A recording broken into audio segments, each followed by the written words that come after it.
우리 두 번째 우리 부장님을 소개해 드릴 건데요. 개인적으로 너무나 화려하고 예쁘신 우리 김나영 부장님을 소개해 드리게 돼서 제가 너무 영광입니다. 인성교육 쪽으로도 훌륭하신 우리 부장님, 김나영 부장님 안녕하세요. 네, 안녕하세요. 네, 마스크 안 벗고 하시기로 하셨나 봐요. 네. 부장님, 아이들 1학년 학생들하고 오늘 혹시 좀 인상 깊게 수업하신 게 있으실까요? 갑자기 급 질문을 드리는 건데요. 갑작스러운 질문이긴 한데, 오늘 네. 아이들이 이제 아직 1학년이기 때문에 국어나 수학보다는 이렇게 활동적인 수업을 굉장히 좋아해서 오늘 그쵸. 속옷치고 아이들하고 노래를 배웠는데 그게 아이들이 굉장히 즐거웠나 봐요. 그래서 그 노래를 네. 흥얼거리면서 하교하던 모습이 기억이 납니다. 네. 아이들이 흥얼거렸다는 건 뭔가 또 아이들에게 그 경험이 좋은 경험으로 남았다는 거니까요. 오늘도 좋은 하루를 보내셨다고 생각을 하고요. 우리 김나영 부장님께서는 특별히 오늘 그 얘기 사례 나눔 해주실 거에 저희가 좀 요거를 좀 집중적으로 들었으면 한다 하는 부분이 있으실까요? 제가 이제 저도 똑같이 최지원 선생님이랑 1학년을 하다 보니까 아무래도 네네. 겹치는 부분도 있지만 오늘 최지원 선생님이 말씀하신 여러 가지 모양 그리고 책 만들기도 저도 들어가는데 네. 저렇게도 만들 수 있고 저렇게 여러 가지 모양을 에듀테크를 활용해서 수업할 수 있구나. 같은 내용이지만 다르게 표현할 수 있는 그런 관점에서 보시면 좋을 것 같습니다. 네. 정말 좋은 말씀 하셨어요. 같은 내용이랑 비슷한 주제여도 선생님에 따라서 또 학습 환경에 따라서 다르게 풀어가는 것을 같이 생각해 보셨으면 좋겠다고 말씀하셨습니다. 그럼 부장님 화면 공유 먼저 한번 해 보실까요? 네. 잠시만요. 네네네.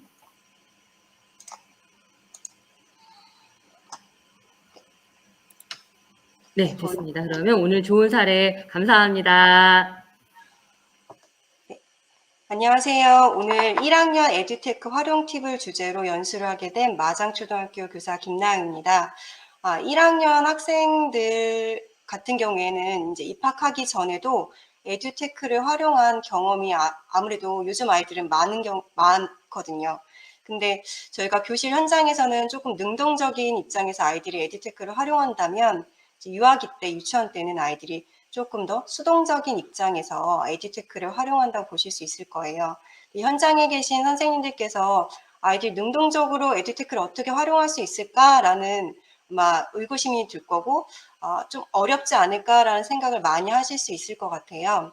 그래서 저는 오늘 선생님들께 1학년 교실에서 에듀테크를 어떤 걸 고려해서 수업을 해야 될지 그리고 수업 사례는 어떤 것들이 있을지 이 관점에서 오늘 연수를 진행해 보도록 하겠습니다. 우선 제가 세 가지 요소를 준비했는데요. 처음에 easy, simple, repeat. 이 세 가지가 에듀테크 1학년 교실에서 어떻게 사용해야 될지 세 가지 요소로 생각해 볼 수가 있습니다. 우선 첫 번째 키워드는 easy예요. 그러니까 1학년 아이들은 아직 한글도 익숙하지 않고 뭔가 새로운 적응 기관에 있다 보니까 쉽지 않으면 아이들 좌절도 많이 하고 쉽게 하려는 의지를 많이 안 보인다는 것을 아마 1학년 선생님들은 아실 거예요.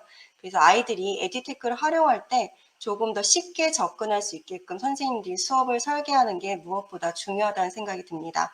그래서 생각이 들었던 것은 아까 최지원 선생님께서 말씀하셨듯이 QR코드를 활용해서 아이들이 웹사이트라던가 이제 선생님들이 안내하는 그런 사이트로 접속할 수 있게끔 이렇게 QR코드 학습지를 이용해서 아이들한테 안내를 하는 게 굉장히 도움이 되고요. 사실 요거 활동 하나 가지고도 아이들이 1시간 정도 활동을 할 수 있을 정도로 그런 아이들 굉장히 즐거워해요. 이 QR코드로 들어갈 수 있다는 자체만으로도 아이들 굉장히 신기해하고 재밌어하고 그리고 다음에 또 하고 싶어하는 그런 마음이 드는 활동이 될 수 있습니다. 그래서 이렇게 QR코드 학습지를 만들 수도 있고요. 두 번째는 이제 모든 차시마다 QR코드 활동지를 만들면 이 QR코드 학습지가 굉장히 많아질 수 있어요. 그래서 오른쪽에 보이는 것처럼 링크트리라는 웹사이트를 활용해 보실 수 있습니다.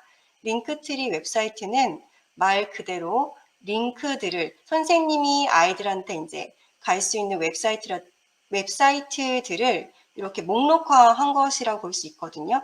그래서 요 링크트리 그 웹사이트를 QR코드를 하나를 만들어 놓으면 아이들한테 매 차시마다 QR코드를 따로 만드실 필요는 없고 요 QR코드를 해서 링크트리 들어가서 그 다음에 어디로 들어가야 돼? 라고 이렇게 가이드를 해주시면 되거든요. 그래서 선생님들이 매 차시마다 QR코드를 만들지 않아도 된다는 그런 편리성을 주실 수 있습니다. 두 번째는 심플이에요. 아이들이 들어갔을 때 굉장히 그 어플이라던가 웹사이트가 복잡할 경우에는 아이들이 질문이 엄청 많이 오고 도움도 굉장히 많이 요청을 할 거예요. 특히 1학년은 질문이 많고 도움도 굉장히 많이 요청하는 아이들이기 때문에 에듀테크를 활용하는 면에서도 선생님들이 그 아이들이 웹사이트라던가 어플을 이용했을 때 인터페이스가 굉장히 간단해야 되고 그리고 될 수 있으면 회원가입 없이 아이들이 사용할 수 있는 그런 어플들이 아이들한테 접근성이 굉장히 좋다고 볼 수 있습니다. 그래서 대표적인 예로 저희 동학년에서 저희 학교 같은 경우에는 1학년이 6개 반인데 한글 교육에서 이 어플을 사용하고 있거든요. 허당 문선생이라는 어플인데요. 아이들한테 한글에 대해서 굉장히 쓰기 연습할 때 재미있게 할 수 있고 단계별로 되어 있고 그 다음에 게임까지 연결되어 있어서 아이들이 쉽게 그리고 재미있게 할 수 있는 한글 어플입니다. 이 경우에는 회원가입이 필요 없어서 아이들이 굉장히 쉽게 접근할 수 있고요. 그리고 여기에 보면 순서대로 따라쓰기, 단어 공부, 문법 공부, 학습 게임 이렇게 단계별로 되어 있어요.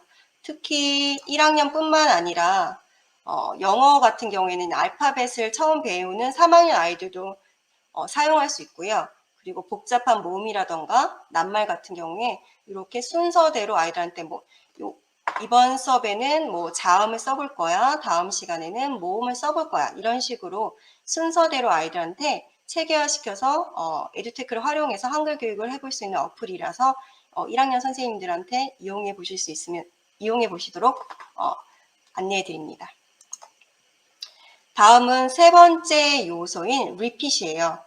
이제 1학년을 이제 많이 해보신 선생님들은 아실 거예요. 1학년 아이들을 한 번 가르쳐 주면 그 다음에 다 잊어버리거든요. 그래서 보통 한 가지에 익숙하려면 최소한 10번 정도는 애들이 반복을 해줘야지 그거에 대해서 더 이상 질문 안 하는데 한 번 하고 그 다음엔 알겠지라고 해서 그 다음에 또 이제 한 시간이 흐른 다음에 반복을 하면 아이들 대부분 다 똑같은 리셋되는 그런 현상을 보여서 에듀테크를 활용하는 데서도 그러니까 하나의 에듀테크 요소를 에듀테크 어플이라던가 아니면 웹사이트를 계속 반복적으로 활용해 볼 수 있게 하는 것이 굉장히 필요합니다.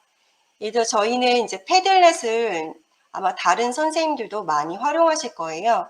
저도 수업 시간에 많이 활용하고 있는데 처음에 저희 교실에서 패들렛을 아이들이 처음 써보는 아이들이 이제 100%다 낯선데 이것을 어떻게 하면 아이들이 익숙하게 쓸 수 있을까라는 고민이 들었었어요. 그래서 5월에 저희는 봄 교과서의 씨앗 심기와 더불어 씨앗을 관찰하는 과정이 이제 수업 활동에 나오고 있어요.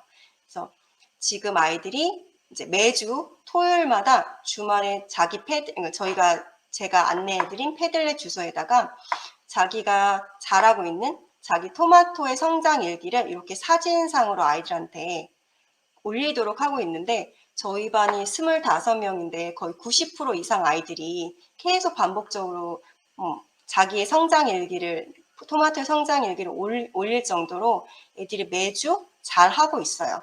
그래서 초반에는 아이들이 이제 한글도 익숙하지 않기 때문에 이제 사진만 찍어서 이렇게 올리도록 하고 있는데 이제는 아이들이 이제 1학기 말이 되기 때문에 한글도 익숙해져 있어서 자기가 토마토의 변화된 모습이라던가 관찰되는 것을 간단하게 한 문장 정도로 남기도록 이렇게 연습을 하고 있는데 맞춤법은 틀리고 아이들이 띄어쓰기도 틀리지만 그거 자기가 관찰한 것을 이렇게 글로 표현한다는 거에 저는 큰 의의를 두고 있어서 생각보다 아이들이 자기가 표현하고 관찰한 것들을 잘 올리고 있습니다. 그래서 이런 식으로 아이들한테 에듀테크를 활용하실 때 한 번 하고 끝내는 게 아니라 조금 아이들이 미션처럼 쭉 이어서 그 기능을 활용해 볼 수 있게끔 유도해 보시는 것도 좋은 방법이라 소개해 드립니다. 요거는 이제 아까 말씀드린 패들렛에 올린 아이들의 성장, 토마토 성장 일기를 이렇게 제가 하나면에 나와 있는데요. 나중에 아이들이 토마토 빨갛게 되면 이런 식으로 한 사진으로 해가지고 편집해서 줄 예정입니다. 아이들이 이거에 대한 성취감이라던가 그런 만족감을 굉장히 느낄 수 있을 것 같아요. 이제는 에듀테크를 활용한 1학년 수업 사례를 소개해 드리겠는데요. 앞에 최지원 선생님 말씀해 주신 것처럼 저도 수학 단원의 여러 가지 모양을 가지고 수업한 사례와 그리고 범교과 영역인 생태교육을 에듀테크를 활용해서 1학년 아이들과 수업한 사례를 자세히 설명해 드리도록 하겠습니다. 우선 2단원 여러 가지 모양 찾기에서 저는 여러 가지 모양 알기에서는 이학습터, 그리고 교실에서 여러 가지 모양 찾기는 패들렛, 그리고 가정에서 여러 가지 모양의 물건 모으기도 패들렛, 그리고 마지막에 아이들 학습 내용 정리하고 마무리 활동으로 띵커벨을 있는 퀴즈를 활용해서 아이들과 수업을 진행해 보았습니다. 첫 번째로 아이들한테 개념을 설명을 할 때 이제 이학습터에 있는 영상 자료를 활용했고요. 여기서 여러 가지 모양 알기에 대한 컨텐츠가 있어서 아이들과 이 영상을 보면서 여러 가지 모양의 특징을 알고 그리고 비슷한 물건을 찾아보는 활동으로 이어서 아이들과 수업을 진행을 하였습니다. 생각보다 컨텐츠 내용이 되게 컨텐츠 내용과 연계해서 아이들이 교실에서 물건을 찾게 했는데요. 굉장히 보물찾기처럼 아이들이 되게 신기해하면서 자신이 찾은 직육면체, 원기둥, 구 모양을 쉽게 찾은 것을 볼 수 있습니다. 그래서 아까 말씀드린 것처럼 이 활동을 할 때도 QR코드 활동지를 사용해서 네이버 렌즈를 활용해서 아이들이 이제 패들렛에 들어가게끔 이렇게 설계를 했고요. 아이들이 찾은 것들을 이제 화면을 보여주면서 공통적인 특징이라던가 이런 개념을 정리해주면서 우리가 직육면체 모양을 보여주면서 아이들한테 이 모양의 이름 짓기, 뭐 원기둥 모양의 이름 짓기, 구 모양의 이름 짓기 이렇게 해서 저희 반 아이들 투표한 결과로 직육면체는 선물상자 모양이라고 이름을 지었고 원기둥은 캔 모양 그리고 구 모양은 공 모양이라고 이름을 지었어요. 그래서 만약에 이제 저희가 성취 기준에도 교실뿐만 아니라 다양한 공간에서 여러 가지 모양을 찾을 수 있다라고 나와 있어요. 그래서 아이들이 교실에서 찾는 것뿐만 아니라 가정과 연계해서 이 활동을 이어볼 수 있게끔 세 번째 차시를 이어보았습니다. 그래서 아이들한테 QR코드 학습지를 주고선 집에 가서 우리 가정에 여러 가지 모양 사진을 패들렛에 올려보자 라고 말을 했어요. 근데 아이들이 숙제로 제시했을 때 우리 집에는 그런 모양이 없어요 라고 말을 하더라고요. 그래서 그래도 한번 우리 비슷한 모양을 찾아보자 라고 말을 했어요. 그랬더니 아이들이 한두 명 올리다 보니까 그렇게 생긴 모양 우리 집에도 있지 하면서 이렇게 이어서 릴레이식으로 자기 모양을 올리는 모습을 볼 수 있었습니다. 그래서 화면에 보이는 것처럼 공 모양에는 요즘 아이들이 인기 있는 포켓몬볼, 그 다음에 뭐 농구공, 그리고 선물 상자 모양은 뭐 큐브라던가 아이들이 이제 학용품 통, 그리고 캔 모양은 영양제 모양, 그리고 티슈 모양 이런 것들 찾았는데 이거 말고도 대다수 아이들이 굉장히 집에서 다양한 물건을 찾을 수 있어서 내가 올린 것뿐만 아니라 다른 친구가 올린 물건을 관찰하면서 저런 모양도 있지, 우리 집에 또 다른 어떤 모양이 있을까 이렇게 관찰하는 모습을 볼 수 있었습니다. 그리고 아이들이 이제 학교로 돌아왔을 때 패들렛을 보여주면서 이런 것들을 한 번 더 정리해주는 시간을 아이들한테 주면 아이들이 1차시 뭐 교실에서 찾은 모양이라던가 가정에 찾은 모양을 한 번 더 정리해주면 개념에 대한 이해를 도울 수 있어서 굉장히 도움을 받을 수 있고요. 그리고 마지막으로 띵커벨을 활용해서 이제 퀴즈로 내용을 정리해 볼 수 있게끔 활동해 보았습니다. 생각보다 이게 고학년에는 띵커벨을 활용한 수업을 많이 하시는 걸로 아는데 1학년 같은 경우에는 저희 학교 같은 경우는 1인 1태블릿이 다 아이들이 사용할 수 있어서 1인 1태블릿을 활용할 수 있는 교실에서는 굉장히 아이들한테 몰입을 줄 수 있는 활동으로 전개해 보실 수 있을 것 같습니다. 우선 자세히 활동에 대해서 설명해 드리도록 하겠습니다. 우선 띵커벨에 이제 네이버에 검색하셔서 띵커벨에 접속을 하시면 이제 과제형도 있고 도전형도 있지만 교시에서 아이들 좀 더 즐겁게 하시려면 배틀형으로 한번 해보시는 거를 권유해드립니다. 배틀형은 아이들이 같이 접속을 해서 게임을 진행하는 형태라서 저희 교실에 있는 TV 화면에 아이들 접속 화면이 다 보이고 그 경기 진행 장면이 다 보여서 아이들이 굉장히 몰입하고 흥미있게 수업에 참여하는 모습을 보실 수 있습니다. 그래서 배틀형을 누르면 이런 식으로 아이들이 접속한 방 화면에 번호를 입력하고 접속 현황에 누가 이 사이트에 접속을 했는지 이렇게 접속 현황을 교수 선생님이 확인하실 수 있습니다. 이제 고학년 같은 경우는 닉네임으로 해서 뭐 다른 이름으로 접속할 수 있게끔 안내를 할 수 있지만 아직 저학년 같은 경우에는 실명으로 넣어서 누가 접속을 안 했고 누가 접속을 했고 이걸 확인하시는 게 좋아요. 그래서 저 같은 경우에는 닉네임을 본인 이름을 사용해서 접속할 수 있도록 안내하고 있습니다. 그리고 분명 모든 교실에서 모든 아이들을 에듀테크에 우수하진 않잖아요. 그래서 저 같은 경우에는 1학년 교실에 에듀테크에 꼭 잘하는 친구들이 있어서 꼬마 선생님이라고 빨리 접속 화면에 접속한 5명을 골라서 이 5명의 친구들을 각 팀별로 이렇게 도와줄 수 있게끔 꼬마 선생님 역할을 배정을 해줘요. 그러면 못한 친구들이 빨리 접속해서 아이들이 모두 다 접속할 수 있게끔 이렇게 도움을 주는데 이렇게 접속 현황을 활용해서 꼬마 선생님을 지정해 보는 것도 안내해 드립니다.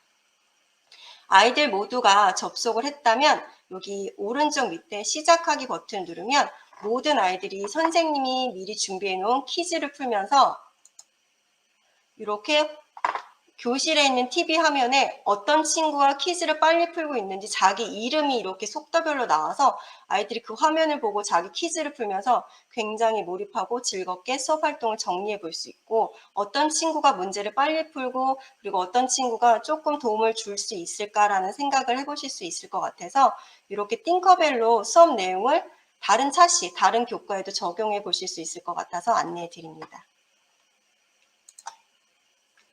다음은 에듀테크를 활용한 생태교육인데요. 저희 학교 같은 경우에는 학교 정원이 굉장히 잘 돼 있어가지고 저는 이제 아이들 텃밭 가꾸기라던가 관찰이라던가 이런 생태교육을 많이 실시하고 있습니다.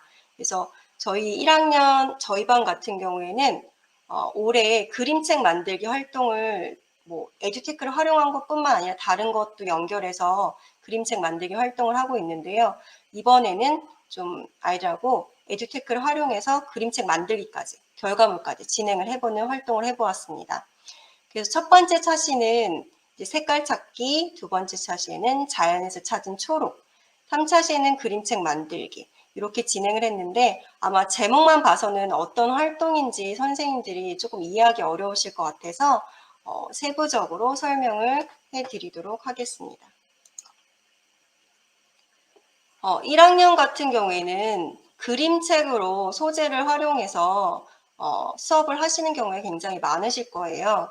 그래서 생태 교육을 위해서 저는 이제 세상에 많고 많은 초록들이라는 그림책을 활용해서 수업을 진행을 했어요. 이 책 내용을 간단히 소개해 드리자면 세상에 많고 많은 초록들이지만 저희는 그 초록을 초록이라고 부르잖아요. 근데 그 초록색 안에도 굉장히 다양한 색깔과 채도와 이거에 따라서 초록의 느낌이 굉장히 달리 이름을 붙일 수 있을 거라는 그런 의도에서 그림책을 만든 거라서 각각의 모든 초록을 초록이라 부르지 말고 그 초록의 느낌과 보여지는 것을 새로운 이름으로 불러보자라는 그런 의도의 그림책이에요. 그래서 아이들한테 여름이 다가와서 우리가 보는 초록들을 새로운 너희 시각에서 새로운 초록의 이름을 찾아서 우리만의 그림책, 초록이의 그림책을 만들어 보자 라는 의도에서 이 수업을 진행해 보았습니다. 우선 책 만들기 하면 그냥 아이들 자료를 수집하고 딱 책을 만드는 게 아니라 1학년 같은 경우에는 그 수업 활동 결과물이 나오기 위해서 굉장히 빌드업, 웜업을 할 수 있는 시간이 굉장히 많이 필요해요. 그래서 너희가 좋아하는 초록을 찾기 위해서 아이들한테 색깔부터 조금 자세히 볼 수 있고 그리고 아이들한테 색깔별로 그 이름을 다르게 부를 수 있어 라는 생각을 조금 아이들한테 생각의 전환 이런 것들을 주기 위해서 우선 색깔 찾기 프로젝트를 진행했습니다. 그래서 아이들한테 너희 감정을 색깔에 입힌다면 어떤 색깔을 입힐 수 있어? 이런 학습지를 준비해서 화나요, 행복해요, 슬퍼요, 재밌어요, 부끄러워요, 피곤해요. 요 기본적인 6가지 감정에 대해서 아이들한테 각자 색깔을 한번 칠해보라고 했어요. 그리고 왜 화가 나면 붉은색이야? 그리고 왜 행복하면 핑크색이야? 이런 식으로 해서 아이들한테 발문을 유도했고요. 그리고 마지막에 자신이 좋아하는 색을 이렇게 마지막 학습지에 칠해보도록 했어요. 그래서 요 예시 학습지에는 어떤 친구는 보라색과 자기는 이렇게 하늘색을 좋아해서 이렇게 반반씩 칠했는데, 그러면 이 색깔은 처음부터 우리가 보라색이라 부르지 않고 하늘색이라 부르지 않았을 거야. 그럼 만약에 이 색을 이름을 짓는다면 우리는 어떤 이름을 지을 수 있을까? 이런 발문으로 아이들한테 각각의 색이 가진 특징과 연상되는 것들을 이용해서 색깔의 이름을 새로운 관점에서 짓도록 만들어 봤어요. 그래서 이 친구 같은 경우에는 보라색 같은 경우에는 동글동글 포도, 요 색깔 이름을 지었고, 그 다음에 하늘색은 흐물흐물 물색, 이런 식으로 해서 아이들 관점에서 굉장히 재미있는 그 색깔의 이름을 짓는 활동을 1차 시에서 해보았습니다. 그리고 두 번째로는 아이들이 이제 색깔 찾기 요 활동을 했는데, 그러면 우리 교실에서 무지개를 한번 찾아보자. 대신에 초록은 찾지 않는 거야. 그렇게 해서 빨주, 노, 파랑, 보라, 검정색을 교실에서 찾아서 패들렛에 이렇게 올려보도록 했어요. 그랬더니 애들이 보물찾기 하는 것처럼 굉장히 신나서 교실의 온갖 모든 곳을 다니면서, 그리고 사물함도 열어보고 선생님 책상에도 와보고 뭐 이런 식으로 해서 색깔을 찾는 활동을 해보았습니다.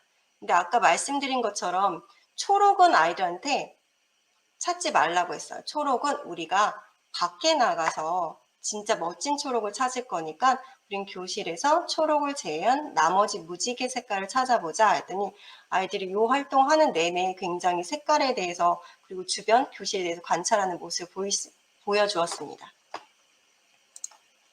그리고 나가서 이제 교실 밖에서 우리 그러면 탭을 활용해서 우리 학교 정원에서 가장 멋진, 그리고 우리가 그림책을 만들 멋진 초록색을 한번 찾아보자. 그리고 그거를 사진을 찍어보자고 얘기했어요. 그랬더니 아이들이 신나가지고 학교 텃밭이라던가 학교 정원에 온갖 초록색을 지금 사진을 보는 것처럼 찾아서 이렇게 사진을 찍는 장면이에요. 이렇게 탭으로 활용해서 아이들이 사진을 촬영하는 경우가 별로 없어서 애들이 굉장히 적극적으로 참여하고 다양한 초록색을 찾기 위해서 아이들이 이렇게 참여하는 모습을 보여주었습니다.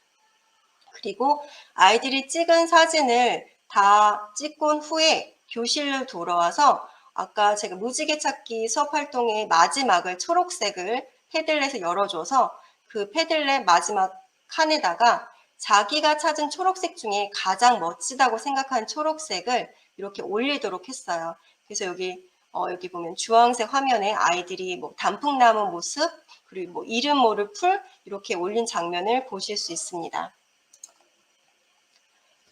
아이들이 패들렛에 올린 사진들이 아이들이 뭐 전문가가 아니라서 굉장히 흔들린 사진도 있고 뭐 초점도 안 맞은 사진도 있지만 아이들 관점에서 저 초록이 굉장히 멋지다고 생각했기 때문에 저는 굉장히 긍정적으로 보고 아이들이 이 체험 활동으로 사물에 대한 관심과 그리고 우리 학교에 있는 생태에 대해서 관찰하는 모습을 많이 보여줬어요. 그래서 패들렛에 올려진 사진들을 제가 A4 사이즈로 다 출력을 해줬어요. 그림책을 만들기 전에. 그래서 아이들한테 그림책에 보면 그림만 들어가 있는 그림책도 있지만 보통 그림과 그리고 옆에 글씨가 들어가잖아요. 그래서 아이들한테 그림은 사진으로 대체하고 너희가 이 초록의 이름을 짓는다면 뭐라고 지을까라고 하면서 포스트잇에다가 초록 색깔 이름을 짓는 활동을 했습니다. 그래서 아이들이 굉장히 다양한 초록의 이름을 짓는 모습을 보여주었습니다. 지금 보시면 아이들이 저렇게 사진을 찍고 포스트잇에다가 텍스트를 담아서 제가 모든 사진 자료라던가 아이들 텍스트 자료를 취합해서 지금 세상의 모든 초록이라는 그림책을 하나 만들었어요. 저는 오프로 만들었거든요. 그러니까 아이들한테 출판물로 만들어서 미리 캔버스에 22, 가로 22, 세로 22cm로 규격화해가지고 이렇게 표지 같은 경우에는 저희 반 학교 텃밭에서 자라는 방울토마토 이렇게 사진을 실었고요. 모든 아이들 25명 아이들이 사진 자료 그리고 자기가 생각하는 초록의 이름을 담아서 이렇게 그림책 한 권으로 만들어 보았습니다. 지금 여기 보면 제가 오른쪽은 지금 저희가 아이들한테 그림책 퀄리티 좀 이렇게 좋은 퀄리티로 해서 이렇게 딱딱 하드 표지로 해서 그림책을 지금 만들어서 교실에 비치해 놓았고요. 왼쪽에는 아이들이 찍은 사진과 아이들이 초록의 이름을 지은 사진을 제가 GIF로 만든 건데요. 지금 요거 같은 경우는 뭐 노릿노릿 아이들이 쓸 수 있는 용어로 되게 초록을 재미있게 표현한 모습을 볼 수 있습니다. 그래서 아이들과 이렇게 마무리 활동으로 해서 그림책 만들기를 해보았습니다. 자, 이상으로 1학년 에듀테크 활용 팁에 대한 연수를 마치도록 하겠습니다. 감사합니다. 네, 부장님. 와, 정말 그 생태교육까지 다양한 그 교육을 하신 걸 저희한테 또 나눠주셨는데요. 몇 가지 또 우리 부장님 질문 드리고 제가 또 보내드리려고 합니다. 아까 수학도 그렇고 생태교육도 그렇고 지금 학생들과 공유하고 개방한 것이 학생들의 어떤 개념학습이나 학습적인 면에서 전이가 일어나고 확장이 되는데 굉장히 도움이 되는 그런 부분을 보여주셨는데 특별히 아이들과 이렇게 하시면서 아이들이 어떤 부분에서 이렇게 좀 성장이 된다거나 학생들의 경험이 좀 확장된다거나 이런 걸 느끼셨을 것 같아요. 어떤 부분에서 그런 점을 느끼셨는지요? 그러니까 수업을 설계할 때 그러니까 단순히 따라해봐가 아니라 어떤 미션을 주고 너희가 직접 관찰하고 그것을 패들렛에 올려봐라고 했더니 아이들이 평소에는 자기 시야가 여기에 갇혀 있었다면 조금 더 관찰하는 범위가 굉장히 넓어지고 그리고 패들렛에 올리면서 공유를 할 수 있잖아요. 그래서 다른 친구는 이런 것들을 생각하고 있구나. 다른 친구들은 이런 것들을 관찰했구나. 어떻게 보면 시야의 확장성, 관점의 이렇게 전환 이런 것들을 시킬 수 있어서 좋았던 것 같습니다. 네, 학생들도 그 다른 아이들의 그런 내용들을 보면서 자신의 그 사고력이 좀 더 확장되는 것을 선생님께서 직접 경험하신 것 같아요. 우리 부장님 특별히 그 수업 설계를 워낙 잘 하시고 이제 구조화를 잘 하셔서 에듀테크가 아니어도 평상시에도 이제 이런 수업을 하셨을 텐데 에듀테크를 활용해서 태블릿과 에듀테크를 활용해서 이렇게 디지털 기반으로 뭔가 연결해서 해보시니까 장단점이 있으셨을 것 같아요. 이걸 안 하고 했었을 때와 디지털을 이용해서 이제 디지털 환경과 연결해서 온오프라인을 병행해서 했을 때의 어떤 장단점이나 또 고민되는 지점, 지금 하시면서도 고민되는 지점이 있으시면 저에게 나눠주시면 좋을 것 같습니다. 아무래도 1학년이다 보니까 좀 이렇게 아이들이 고학년에서 활용할 수 있는 에듀테크 활용 이런 툴이라던가 이런 게 너무 제한적이어가지고 지금은 그런 것들을 1학년 수준에서 그리고 교육과정에 녹여서 아이들이 그래도 최대한 뭐 패들렛 이외의 것들을 다양하게 활용해 볼 수 있는 수업 사례를 만들려고 노력하고 있거든요. 네, 그래서 네, 네. 그런 것들을 지금은 저희 동학년과 공유하고 지금 여기 공공 학습터를 이용해 2학습터나 뭐 이런 것들을 사례 공유를 하고 있지만 그런 것도 1학년 사례들이 많이 개발돼서 현장에 계신 많은 선생님들이 활용하고 아이들이 많은 교육 현장에서 이용할 수 있었으면 좋겠습니다. 네. 거기에 또 일조해주고 앞장서서 지금 사례를 개발해주시고 있는 우리 부장님. 끝으로 이제 교무도 하고 계시고 많은 선생님들께서 지금 이제 시도하시고 도전하시는데 응원의 한마디 하시면서 네, 정리하겠습니다. 저 이제 1학년 3년 차인데 이제 1학년 선생님들이 1학년은 할 수 없다라고 생각하시는 것들이 많아요. 네, 네, 1학년은 네. 한계가 있기 때문에. 근데 조금 새로운 시각에서 시도해서 많은 현장의 아이들이 조금 더 다양한 수업을 받을 수 있는 기회가 됐으면 좋겠습니다. 네, 우리 부장님 감사합니다. 오늘 좋은 사례 나눠주셔서 감사합니다. 감사합니다. 네, 감사합니다. 우리 김나영 부장님 보내드리면서